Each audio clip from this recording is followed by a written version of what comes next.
Vous êtes un chef traditionnel au Togo, vous allez vous présenter et nous situer votre canton. Je suis Togui Djidjoli Detoudjis, chef canton d'Aflao-Gakli.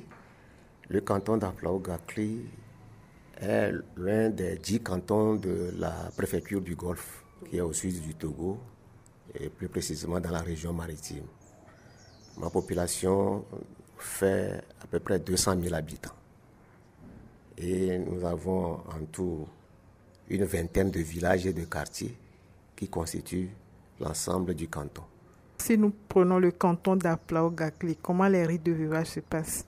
En effet, depuis la nuit des temps, nos traditions ont établi des pratiques, que ce soit pour les rites de veuvage, que ce soit les cas de décès. Bref, je dirais que la tradition, entre griffes, a codifié également l'organisation de ces cérémonies. Si nous prenons particulièrement le cas du veuvage, il faut dire que nos traditions ont établi la chose en disant que lorsque l'époux décède, la femme qui est la veuve doit observer un certain rituel pour marquer le deuil. Il y a 3 choses qui marquent le deuil dans nos traditions. D'abord, la veuve devrait se présenter comme, je dirais, hors norme. C'est-à-dire, elle ne doit pas s'apprêter, elle ne doit pas se rendre élégante, elle ne doit pas se coiffer, elle ne doit pas se peigner. Bref, son habillement est en quelque sorte quelque chose de bizarre. De 2, la sortie de la veuve de la maison en ville, elle doit être toujours une sortie de tristesse. Et puis, tout cela se passait sur plusieurs mois.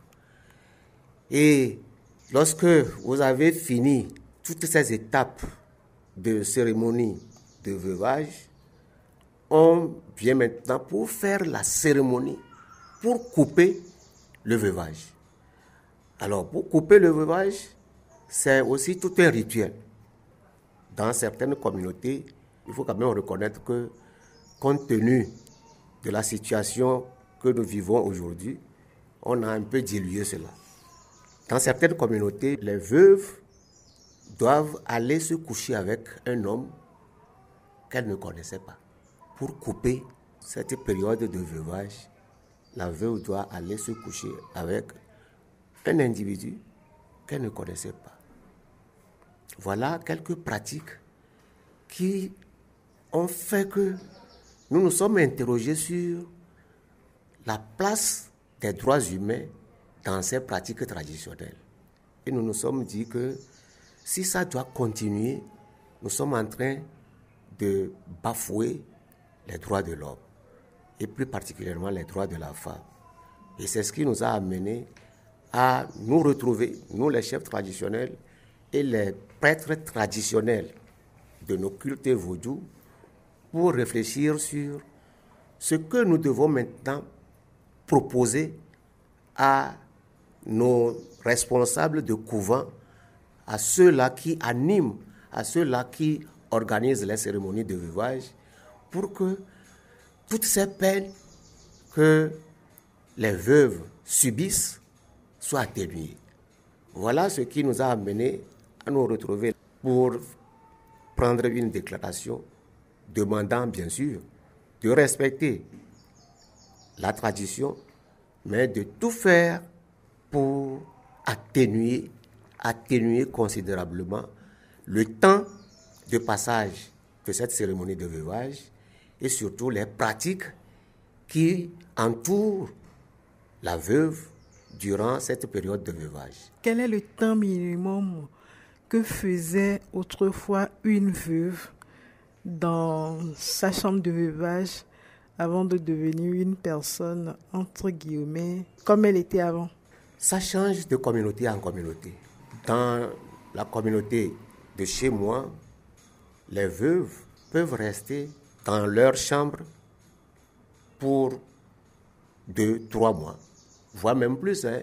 Et nous sommes en train de dire que si le mari décède et que la veuve devrait rester dans la chambre pendant 2 ou 3 mois, qui viendra la nourrir? Qui viendra nourrir les orphelins? Donc tout cela fait que nous nous sommes dit que c'est une violation des droits de l'homme. Donc, chez nous, c'est 2-3 mois. Même chez certains, ça peut faire 1 an.